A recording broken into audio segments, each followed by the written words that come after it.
Thank you for joining me for another episode of YQG in Bloom. My name is Tracy Martins, and before I start my episode, I wanted to thank Mark Trudell over at the Walkerville Optical for my lovely vinyl frames. They are made from an actual record. It's insane, and I'm obsessed with them. And thank you so much, Mark. And if you're in the Windsor, Essex County area, call up, go online to the Walkerville Optical, and book an appointment and see him there. Now, today I have Venom Vonsnaps, drag queen extraordinaire, on for number 2. I'm back again. I'm so excited. I'm so glad you let me out of the back room. It's been very, very lonely for the last year back there, but you did keep me fed. So. Yes, and you're looking fabulous with your makeup. I love it. Thank you. You got a whole new style going on this year. Thank you. I was just trying to, we try and elevate.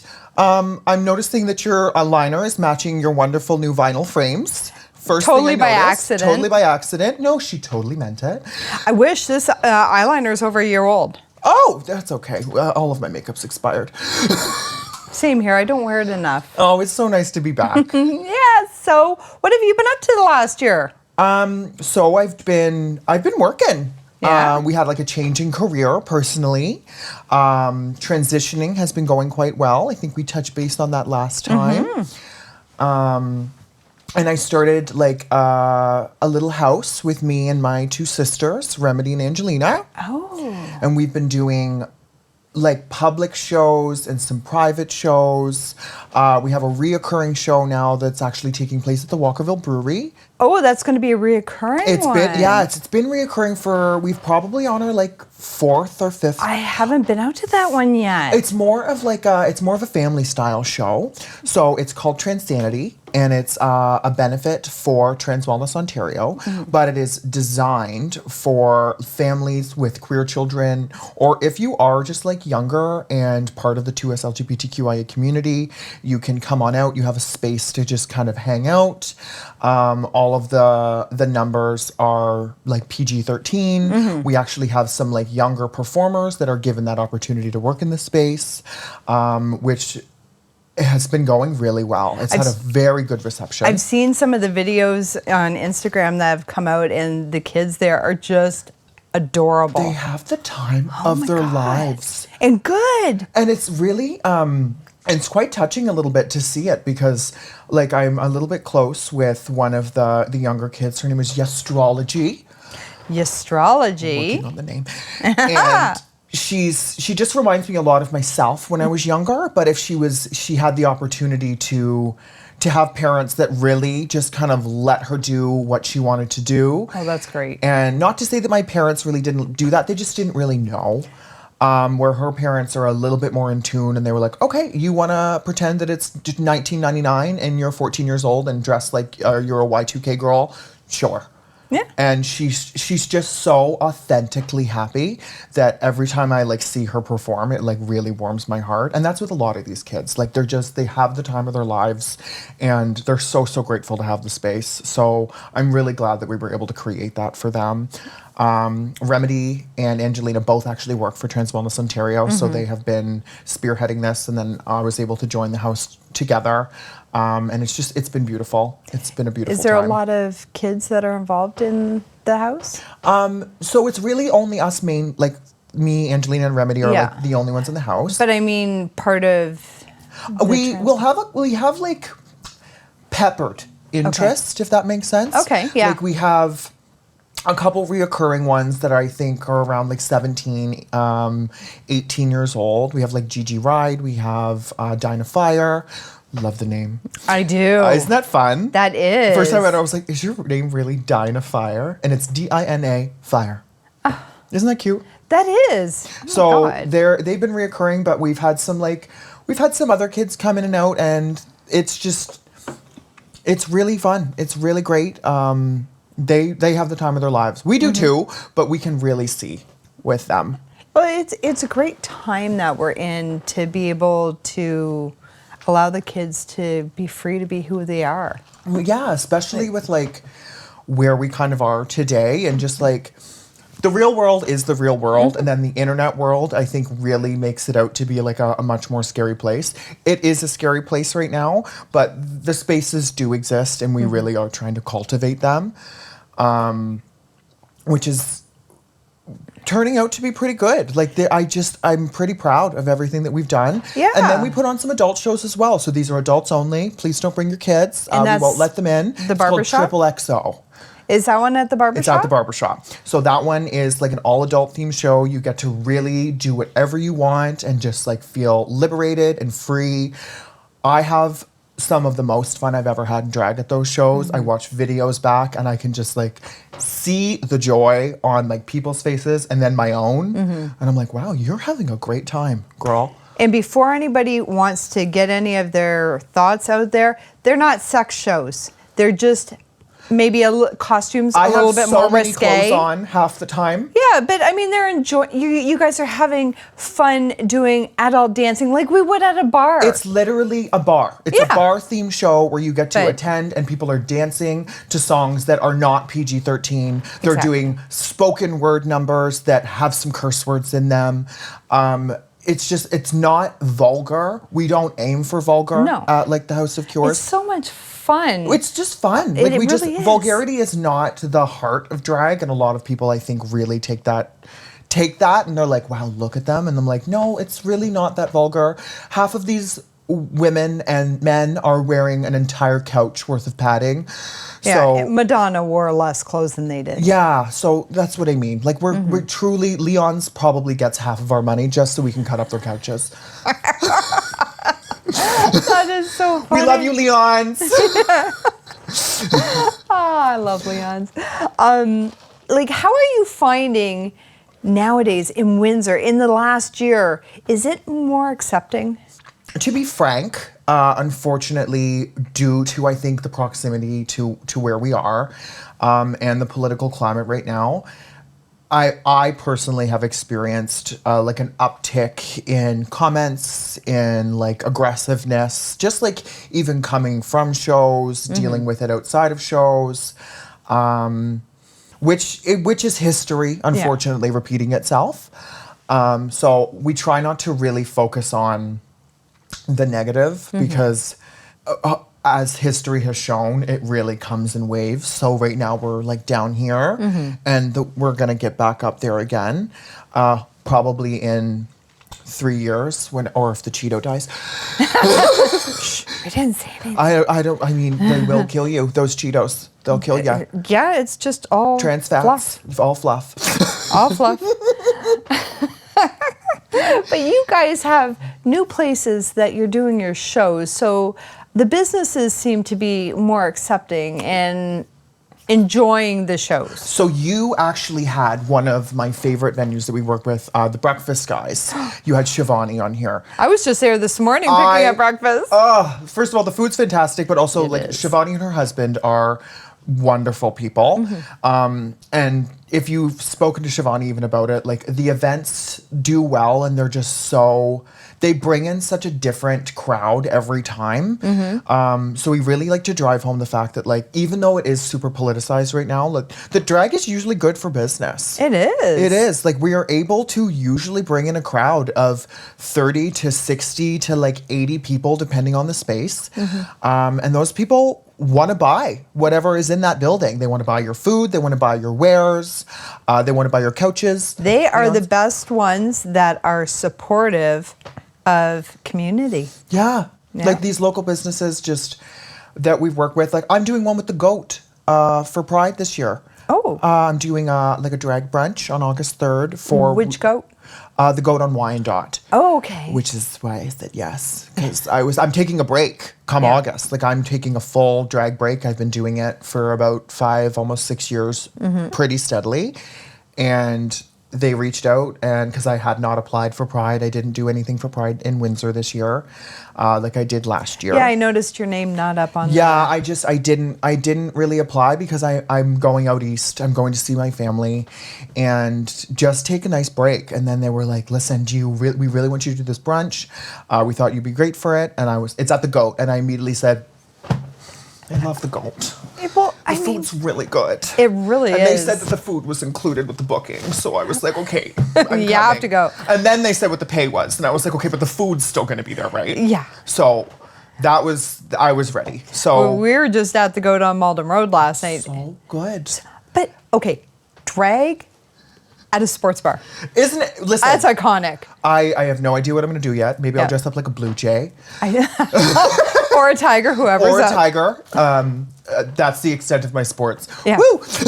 Yay, sports. But like speaking of Windsor Pride Fest, it is being held in August of this year. Why do we do it in August instead of in June? So I had that same thought. I was always like, why are we doing so many different prides throughout the summer? And I really came to the conclusion after like speaking to some other people and asking that exact same question, is that if we did Pride everywhere around the same weekends and the same weekend, there's only 3 weekends in June? 4? Actually, yeah. Yeah. So if we put every single event in the month of June, businesses are going to miss out on the opportunity to participate. There's Toronto Pride, which people will congregate to. So, but they still want to be part of their local Pride. But of course, they want to go to Toronto and congregate with like the country.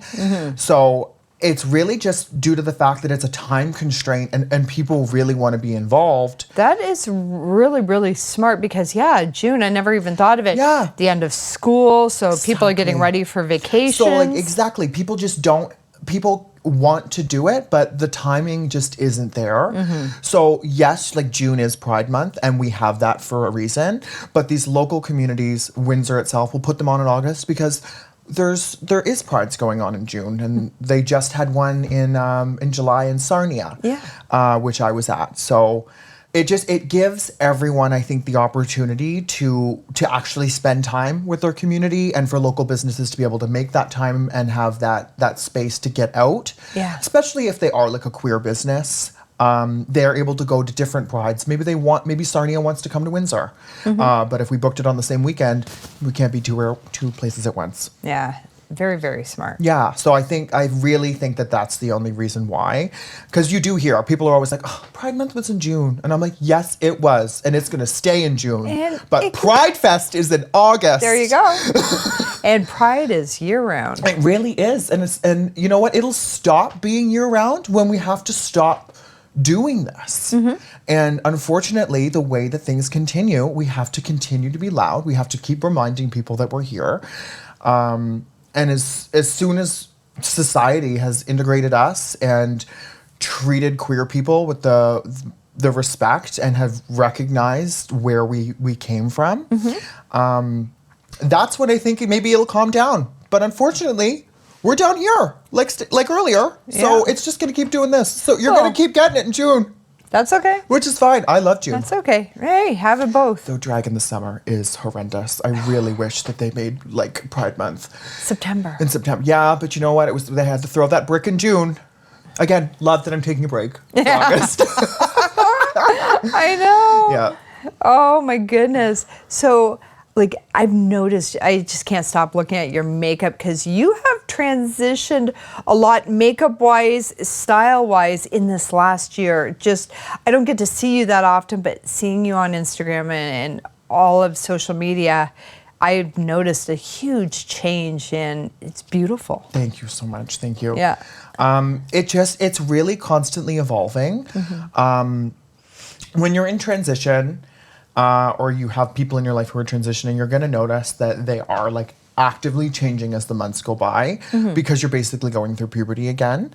And that's what I'm doing. Like I'm constantly like working and reinventing so I can find a point where I'm just like really happy with what I'm like presenting to the world. And like even watching my previous interview back with you, I was like, we have some things we need to work on. But the first step is realizing. Oh, hey. Because at least some of you don't realize. I'm sorry.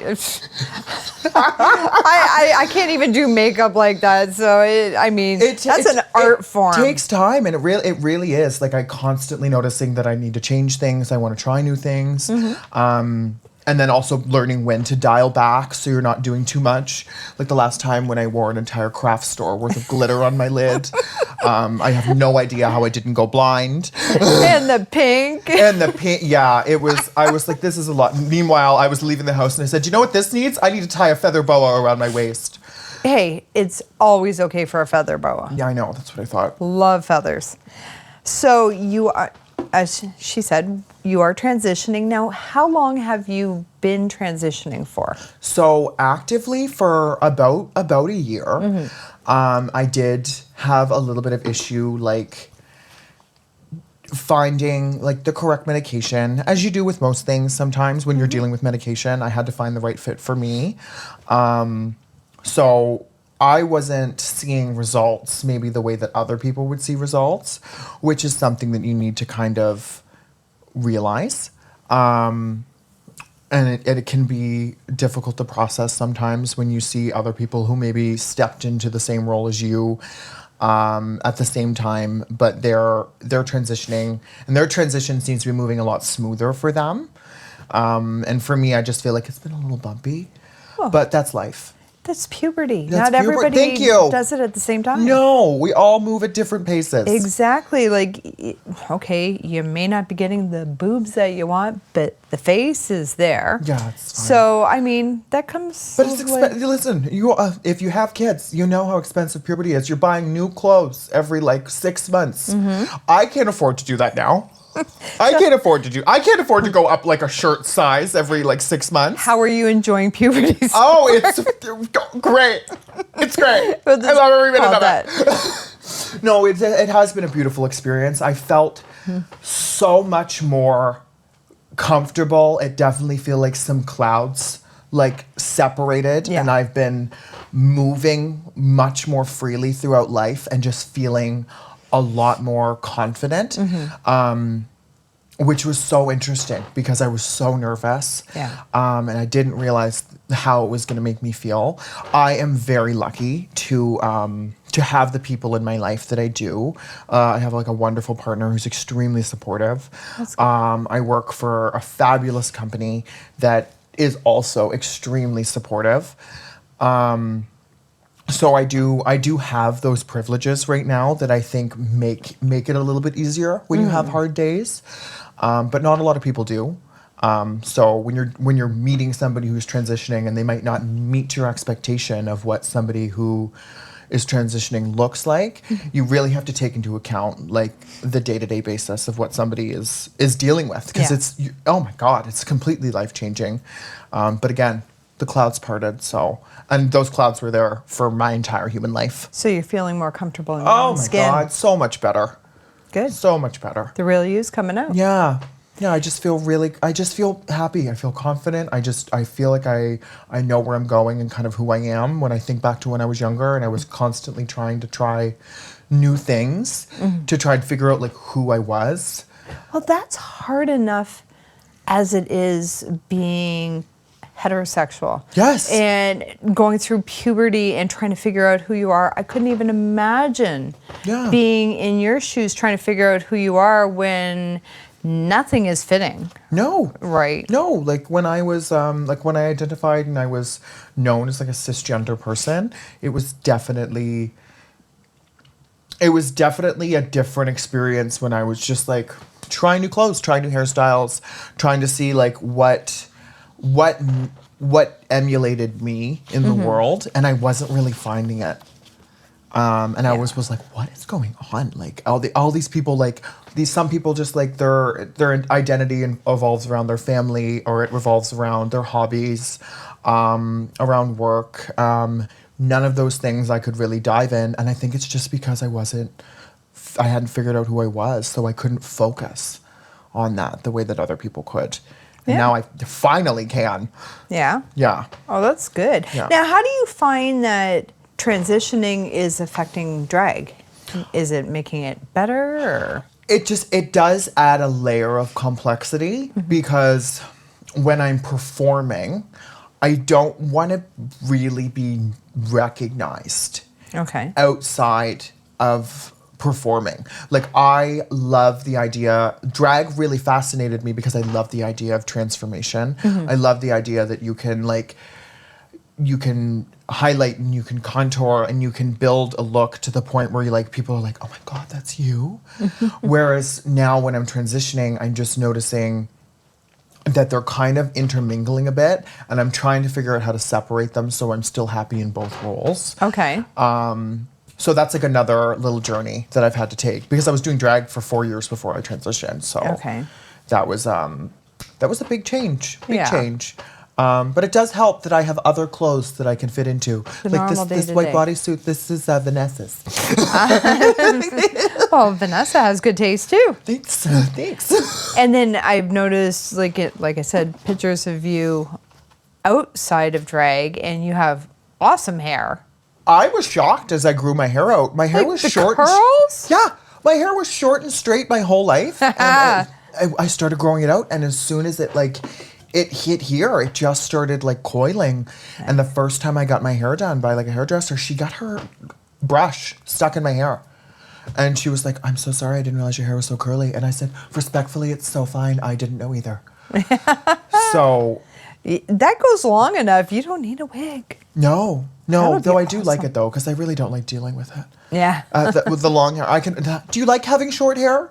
No, that's why I'm growing it. Are you growing it? Yes. Yeah, washing it becomes a chore. That was the big one. I love having long hair, but my God, I've really pushed my wash days. I've figured out a way to make it 5 days, and people are like, your hair looks beautiful. And I'm like, thank you. It's 5 days old. I'd be lucky to get 1 day in without it just gone. Yeah, it's just a lot of dry shampoo. But I've tried that. That's the trick. Okay. You don't use it in the morning. You go to bed, you put the dry shampoo in, and then you wake up in the morning and then you brush it out. Okay, because I always did it how everybody else said to do it. I sleep in it. And you look like you have baby powder in your hair. Yep, no, I sleep in it, and then it sucks up all the oils that I get. Because that's when the oils come in. Yes, and then I brush it out, and I now I'm a little bit routine-based, I've come to learn. So when I'm brushing my hair, I'm like, and 1, and 2, and 3, and I'll count to 30 on each side. Goodness. And then I'm done. But it makes me feel like it's done. And then I finish brushing it and I go, okay, there won't be a matte nut tomorrow morning. Because sometimes I go to bed with my hair wet. Don't do that. Oh, it's never very do bad that. For your hair. No. Do what they say. What I do, please. That is so true. I made that mistake when I've had longer hair, and it's like, wow. Wow, yeah. Yeah, it's not fun. We have rats. They're just in my head. Oh, yeah, a little whole nest there.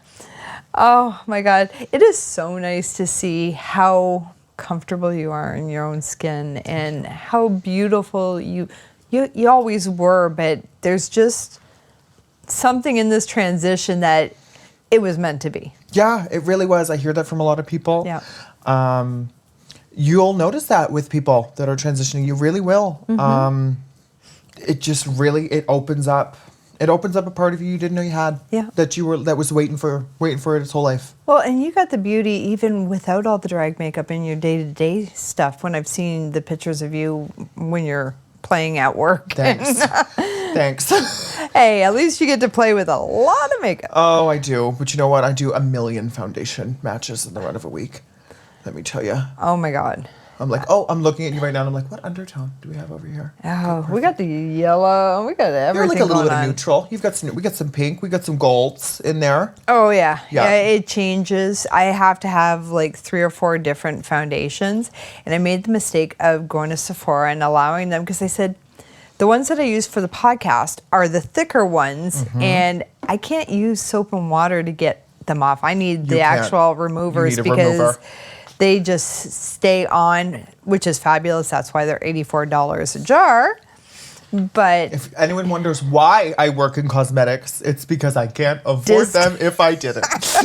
It's true, but she gave me this one that was kind of see-through, and you could see the glittery oil that you put on instead of the primer. Yep. And you could see it go right through, and it's like, ooh. Yeah. It was just like, okay, no. Just come see me. Yeah. Just come see me. I'll get you covered. I know. I need some new stuff. And I noticed this time you have on the strappy shoe. So I do. Would this be the drag shoe? Well, it kind of is a drag shoe, but this is like an everyday shoe. This is like okay. what you wear. These little clear straps that I have on, life-saving. You can get them on like Amazon. No, so they don't come on the shoe. They don't come. These I added because I find that any shoe that doesn't have a strap will just pop off. Well, yeah, and then your toes end up like this because you're. Oh yeah, you're literally down. like a cliffhanger, just like praying that you don't lose your shoe while walking like in to get groceries. Damn, I wish they would have had those when I actually liked wearing heels. Yeah, well, Now I'm getting over it. I'm quite over it now. I'm starting to develop like bone spurs in my feet. I can't wait to take a break. Oh, so how long are you taking a break for? I know all of August. I think the majority of September. I am doing like a Halloween show that I did last year that I really enjoyed. So I can't wait for that one. I'll be doing a Christmas show. So September is probably when I'll wrap it up. Oh, that's good. But we'll see. Listen, if the goat reaches out, Well, you're going. I'm going. Yeah, we got a bunch of different goats. You can offer me money, but you have to offer me food. Damn, I would do it at McDonald's. I'm sorry. I'm a whore for food. Okay, so your first drag show can be at the McDonald's downtown. Hey, that would be a pretty much right fit for me. What can I say? Hey, who wants to see a 55-year-old grandma trotting around for a McDouble? Well, I mean, I feel like I have seen it at the McDonald's downtown, so. And they'll do it for free. They will. Oh my gosh. gosh. They really will. I did want to ask you one thing. Please. About drag. Yeah. Where did that originate? Do you know? Because I've looked it up and I have found so many different answers. You're going to get a lot of answers. So I have a really, like, my drag brother, Hudson Bay, who's local to Windsor, who's like the original drag king within the last like 5 or 6 years. Okay. Is extremely educated on this topic. Oh. So if you really wanted to go like deep into that, Hudson would be the best person to ask. Okay. Now there is some documentation that it started, oh my goodness, around like the 40s, I believe, with like William Dorsey Swan, who was a performer. And there's also history of it being done in the military, just to kind of add some life back in. But like, it's been documented throughout history forever. Yeah, but that's the same as being like trans identities have been documented back to like the 1700s. Yeah, because I've seen it through burlesque and through just all over the place, vaudeville. It really has been. If it's not drag, it was something else. Very close to it. Very close to it. The performance and like the playing with gender roles has been around for as long as people have really been around. As soon as we had to stop like lighting fires and fighting for our lives from saber-toothed tigers and we got homes, I'm pretty sure is when people were probably like, should I put the dress on? Oh, come on, let's put it this way. Back then, they were wearing loincloths. That's a dress. That's it. That's a mini skirt. You're right. You know what? They were probably doing Sierra's 1-2 step. There you go. Just for the saber-toothed tigers. I'm so glad that you were back on here today. I appreciate it so much. Thank you for having me back. It was just nice to like check back in after a year and kind of go over what's been going on within Windsor. And definitely speak on just like drag and how it, and you work with so many small businesses. And I really just wanted to make it so well known that like drag can benefit a small business. And I feel like this was the perfect place to talk about that. Because I think the businesses kind of need it right now in the state of the economy. I think so too. And we need it right now. So if you've ever wanted to book a drag brunch, you wanted to have a drag show, you wanted somebody, we don't need to dance, we can do a bingo. We do. Yeah, you at the breakfast guys, you did, wasn't it arts and crafts or something? We did. I did like an arts and crafts paint night. Yeah. So like it's really, we can put together really any idea that you have for your space. And and bring the people in that you want to have in, your regulars. You know your spaces as businesses, and we're just here to support you as performers. Same as if you have like a cabaret singer in a restaurant at nighttime. Okay. Same as if you hire a band to perform in a bar. We're just here to entertain, make people smile, make people laugh. Let people go home and be like, wow, did you have fun? I'm so glad I seen you. It was such a nice night we went to. Did you expect those people to be there? No, I didn't either. Oh, hey.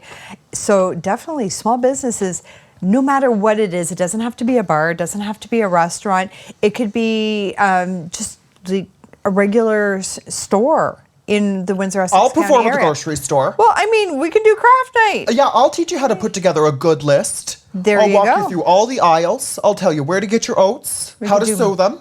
Do makeup Yeah. tutorials. Makeup tutorials from a That's drag queen. exactly. You Oh my could do God. anything. If you want to put on a girls' night and just figure out how to do winged liner, hire a drag queen.